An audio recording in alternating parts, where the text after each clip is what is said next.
Hello everyone, इस video के अंदर हम पढ़ेंगे पोस्ट फर्टिलाइजेशन चेंजेस। हमने प्री फर्टिलाइजेशन देख लिया कि कैसे मेल और फीमेल पार्ट बना। उसके बाद हमने फर्टिलाइजेशन प्रोसेस देखा, डबल फर्टिलाइजेशन हमने स्टडी किया। अब फर्टिलाइजेशन के बाद क्या क्या चेंजेस आते हैं फ्लावर में, उसको हम देखेंगे। तो जैसे टिपिकल फ्लावर, और यहाँ मैंने ओव्यूल का डायग्राम बनाया है। तो जो ओवेरी होता है, ये जो स्ट्रक्चर होता है वो कन्वर्ट किसमें हो जाता है, फ्रूट के अंदर। पोस्ट फर्टिलाइजेशन मतलब फर्टिलाइजेशन के बाद ovary is going to be converted into fruit, और जो इसकी लेयर्स है वो फ्रूट की वॉल्स बनाएंगी। Walls of ovary going to be form the walls of fruit like pericarp, और उसमें होता है epicarp, mesocarp and the endocarp. 11th में हमने वो पढ़ा है। उसके बाद जो ओव्यूल होता है, ये जो पूरा स्ट्रक्चर होता है वो क्या बनाएगा, सीड बनाएगा। तो सीड बेसिकली क्या होता है, ripened mature ovule is going to be known as a seed. After fertilisation वो एक पूरा सीड बनाता है। उसके बाद हम फ्लावर्स के और पार्ट्स की बात करें तो ये सब लोग क्या हो जाते हैं, डीजनरेट हो जाते हैं। दिस इज फिलामेंट, ये structure, petal, sepal, mostly flowers के फ्रूट्स के अंदर ये डीजनरेट हो जाते हैं। फिर हम देखते हैं ये जो एग सेल होता है वो क्या बनाता है, एम्ब्रियो बनाता है। एग सेल एम्ब्रियो बनाता है, और जब ट्रिपल फ्यूजन होता है तो पोलर न्यूक्लियर क्या बनाता है, सेकेंडरी न्यूक्लियस क्या बनाता है, एंडोस्पर्म बनाता है। वही साथ में एंटीबॉडल्स और ये जो सिनर्जिड्स है ये क्या हो जाते हैं, डीजनरेट हो जाते हैं। ओके, फिर ये जो फिनिकल है किसका, funicle of ovule is going to form a stalk of seed. जो सीड का स्टॉक है वो बनाता है। ये जो माइक्रोपाइल एंड है, माइक्रोपाइल जो पोर्शन है वो रहता है, और उस ओपनिंग टू अ सीड। वो किस में हेल्प करता है, गैसियस एक्सचेंज में। गैसेस एक्सचेंज में हेल्प करता है, and they also help in the movement of the water during the germination. Okay, that's a pore only, micropyle pore. Then comes to the integuments. जो ये ovules के integuments हैं, this outer integument and the inner integument, ये seed के coat बनाते हैं। ये क्या बनाते हैं, सीड के कोट बनाते हैं, टेस्टा एंड टैगमेंट। ओके, आउटर इंटेग्यूमेंट बनाता है टेस्टा और इनर बनाता है टैगमेंट।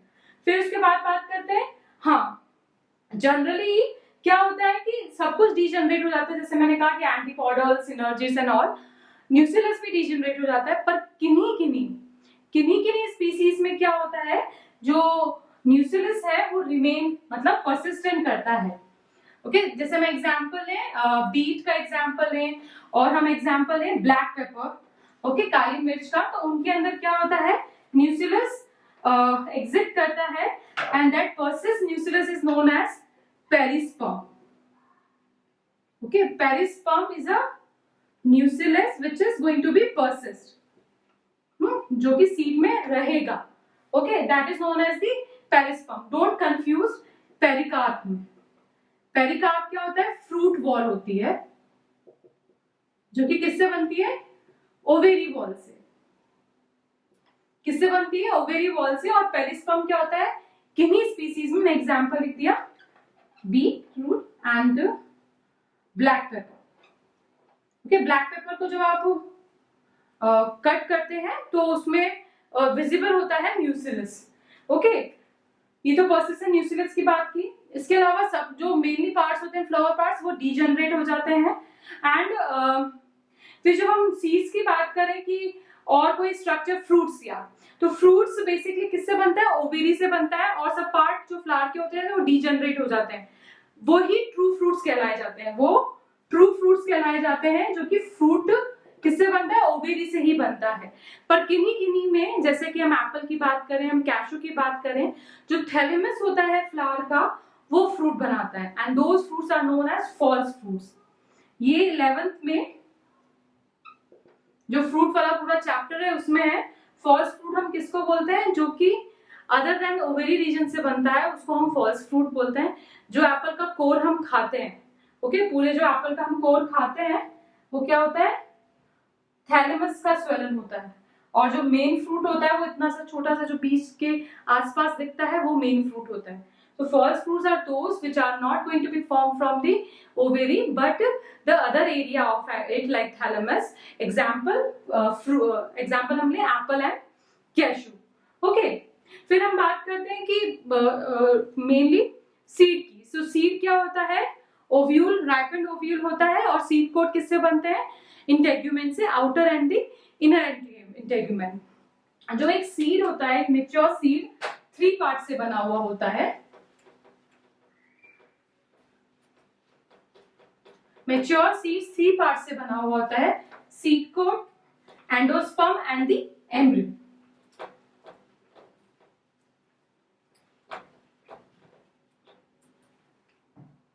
जो सीड मेच्योर सीड होता है उसमें 3 पार्ट्स होते हैं, seed coat, endosperm and the embryo. Seed coat मैंने आपको बताया किससे बना होता है? इंटेग्यूमेंट से, outer and the inner integument. फिर जो एंडोस्पर्म होता है वो किससे बनता है? सेकेंडरी न्यूक्लियस से। ट्रिपल फ्यूजन से जो प्रोडक्ट बनता है वो क्या होता है? एंडोस्पर्म होता है। जब हमने डेवलपमेंट ऑफ एंडोस्पर्म देखा तो देखा कि एम्ब्रियो से पहले किसका डेवलपमेंट होता है? एंडोस्पर्म का। एंडोस्पर्म की क्या प्लॉइडी होती है? 3n, ये ट्रिप्लॉइड होते हैं, और एम्ब्रियो डिप्लॉइड होता है। ओके, तो जो एंडोस्पर्म है उसके बेसिस पे सीड 2 टाइप्स के होते हैं, non endospermic seed and endospermic seed. There are other names also, X albuminous और albuminous। जो नॉन एंडोस्पर्मिक सीड्स होते हैं उनके अंदर का जो एंडोस्पर्म है वो डेवलपमेंट, मतलब एम्ब्रियो डेवलपमेंट के वक्त ही कंज्यूम हो जाता है। ओके, और जो एब्जॉर्ब फूड होता है वो किस में एब्जॉर्ब हो जाता है? कॉटिलिडन्स। जब हमने मेच्योर एम्ब्रियो देखे थे डाइकॉट और मोनोकॉट का, तो इनके अंदर क्या होता है? एंडोस्पर्म तो पूरा ही यूटिलाइज हो जाता है, endosperm utilized completely। okay, and जो एब्जॉर्ब फूड्स है, जो कि एब्जॉर्ब हुआ है food, absorb food is going to be stored in cotyledons. Okay, क्योंकि जर्मिनेशन के वक्त तो सीड को थोड़ा सा कुछ न्यूट्रिशन चाहिए, तो वो कॉटिलिडन्स में स्टोर हो जाता है। इसीलिए जो कॉटिलिडन्स है किसके? नॉन एंडोस्पर्मिक सीड्स के फ्लैशी और लार्ज होते हैं, फ्लैशी एंड लार्ज। और जो ये नॉन एंडोस्पर्मिक सीड्स है मेनली डाइकॉट्स के अंदर देखे जाते हैं।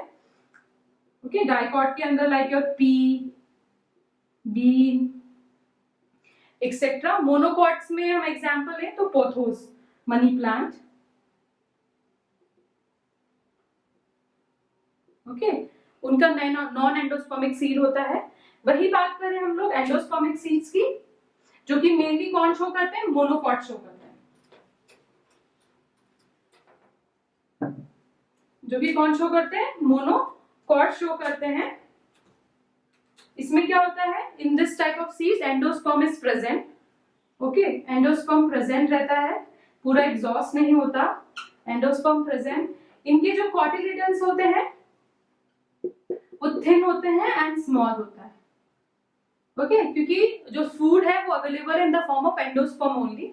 ओके, मेनली ये किस में मिलते हैं? मोनोकॉट्स के अंदर, like your wheat, rice, coconut. हाँ, एग्जाम्पल हम यहाँ लिख लेते हैं। एंड डाइकॉट्स की बात करें तो example except like papaya. Okay, they are having the endospermic seeds.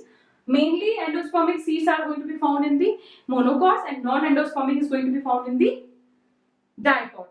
Okay, फिर हम बात करते हैं सीड मैचुरेशन की। तो सीड हमारा बन गया है। सीड वैसे जैसे जैसे मैच्योर होता जाता है तो क्या हो जाता है? उनका water content is going to be reduce. तो वो क्यों जरूरी है? क्योंकि हमें सीड स्टोर करना है बहुत लंबे पीरियड के लिए। तो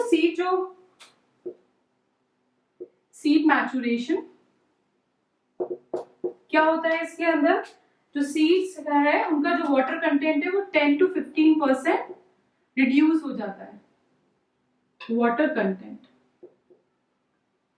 Okay, water content reduced by 10 to 15% and the metabolic activity of embryo is going to be slowed down. Okay, slow down हो जाती है। किन्हीं सीड्स के अंदर क्या होता है, जब अनफेवरेबल कंडीशंस आती हैं, ओके, एनवायरनमेंट में अनफेवरेबल कंडीशन आती है जिससे कि वो सीड जर्मिनेट नहीं कर सके, तो वो डॉर्मेंसी फेज में चले जाते हैं। डॉर्मेंसी फेज में चले जाते हैं, इसको हम डॉर्मेंट सीड्स भी बोलते हैं।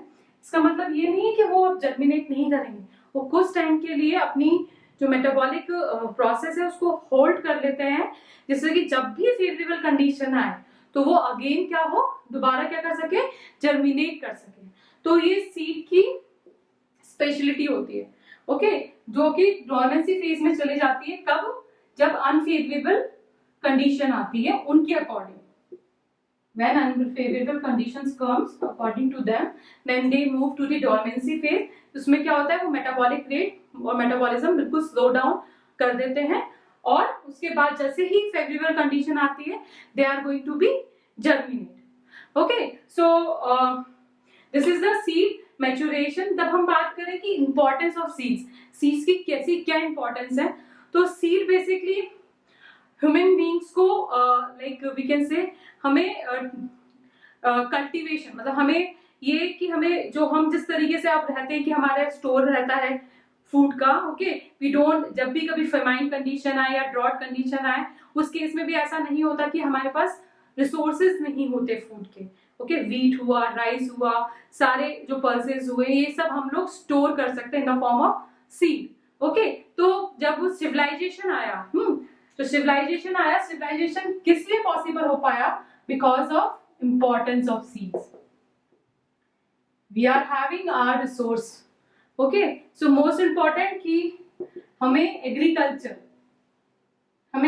करना सिखाया, कि हमें जो सिविलाइजेशन हमारे अंदर आया कि हमें अपने लिए कुछ फूड स्टोर करना है, हमें सिविलाइज वे में रहना है, तो उस केस में फूड किस फॉर्म में स्टोर कर सके हम लोग, सीड के फॉर्म में, okay. So this is the most important way of living, okay. उसके बाद बात करें हम लोग पर्निनेशन की, जैसे कि मैंने आपको बोला कि सीड्स कुछ टाइम के लिए क्या हो सकते हैं, डॉर्मेंट फेज में जा सकते हैं, जिससे कि क्या होगा कि जब कभी भी अनफेवरेबल कंडीशन आए तो वो डिस्ट्रॉय ना हो, ओके, वो थोड़े टाइम के लिए पॉज हो जाए, उसके बाद जैसे उनकी फेवरेबल कंडीशन आए then they again going to be germinate, okay. फिर हम बात करते हैं डिपेंडेबल मेथड। ये डिपेंडेबल मेथड ही है क्योंकि जब हमने देखा ब्रायोफाइट्स, टेरिडोफाइट्स, ये सब किस पे डिपेंडेंट थे, पानी पर, फॉर देयर फर्टिलाइजेशन। हम in the case of basically seed plants they do not depend on that water for the case of the pollination, in the case of only hydrophily condition only, and but we are dependable on the seed maturation. Seed को जब development चाहिए तब water की basic need होती है, okay. फिर हम बात करें रिजर्व फूड, उनके लिए जब तक वो जर्मिनेट नहीं करते उनके पास एक रिजर्व फूड होता है, आइदर इन द कॉटिलिडेंस और इन the form of the endosperm. जैसे ही वो इंडिपेंडेंट हो जाते हैं, जैसे वो जर्मिनेट करते हैं वो क्या हो जाते हैं, इंडिपेंडेंट हो जाते हैं for the their development, okay. फिर हम बात करें स्टोरेज की, जैसे मैंने एग्रीकल्चर वाली बात की कि हमारे पास अब क्या होता है, हम स्टोर कर पाते हैं हमारे फ्रूट किसको, फूड को, in the form of like wheat देख लीजिए, राइस देख लीजिए, सारी पल्सेस देख लीजिए, so they help in the development of the human beings, okay. So this is the things with the like importance of seed क्यों important है। फिर हम बात करते हैं next is the viable seeds, viability of seeds. Next is viability of seeds. The viability of seeds is to retain the power of germination over the period of time. कि seed के अंदर power है germinate होने की, उसके बाद उसमें plant बनाने की, that is the viability of seeds. Viability of seeds range कर सकती है few hours to the thousands of years. Yes, thousands of years तक भी देखा गया है कि कुछ जो सीड्स है वो वाइबल रहे, वो जर्मिनेशन की उनमें कैपेसिटी पाई गई है। कुछ वाइबिलिटी ऑफ सीड्स कैसे कैसे इफेक्ट हो सकती है, लाइक यदि हम उनको एक्सेसिव ड्राई एरिया में रखें और डैम्प प्लेस में रखें, गीले एरिया में, या फिर हम हाई टेम्परेचर में रखें, उस केस में जो सीड है वो अपनी वायबिलिटी लॉस कर सकते हैं। इसके अलावा यदि किसी सीड में जो उनका रिजर्व फूड है लाइक एंडोस्पर्म और कॉटिलेडन वो एग्जॉस्ट हो गया है, उस केस में भी वो सीड वायबल नहीं रह पाता। वायबल मतलब कि वो जर्मिनेट करने की उनमें कैपेसिटी लॉस हो जाती है। मैंने बोला थाउजेंड्स ऑफ ईयर्स तक भी कुछ सीड्स ऐसे देखे गए हैं कि उनमें वायबिलिटी पाई गई है। तो एक कॉमन एग्जांपल है इसमें 2000 ईयर्स ओल्ड, किसमें, डेट पाम के अंदर, ये एनसीईआरटी में डायरेक्ट गिवन है। ओके, डेट पाम के अंदर देखा गया कि ये कहां से निकाला गया, आर्किगोलियर एग्जीबिशन हुआ कहां पे, किंग्स हेरोड पैलेस जो कि नियर डेड सी था, वहां पे से उसको निकाला गया डेट पाम के सीड को, और जब सो किया गया तो वो जर्मिनेट हुआ और उसने प्लांट बनाया। वैसे ही एक और है 10,000 ईयर्स ओल्ड सीड मिला किसका, ल्यूपिनस का, ल्यूपिनस आर्किटिकस, जो कि आर्कटिक टुंड्रा से मिला। उसमें भी क्या देखा गया, जब उसको जर्मिनेट कराया गया वही वो प्लांट ग्रो हुआ, उन्होंने फ्लावर बनाया और फ्रूटिंग भी हुई। Okay, so these are the 2 examples जो कि शो कर रहे हैं कि 1000 ईयर्स तक भी सीड वायबल रह सकता है। ओके, सो हमने ये पोस्ट फर्टिलाइजेशन चेंजेस देख लिए हैं। नेक्स्ट हम पढ़ेंगे सीड का स्ट्रक्चर, मेच्योर सीड का स्ट्रक्चर, मेज का। Thank you.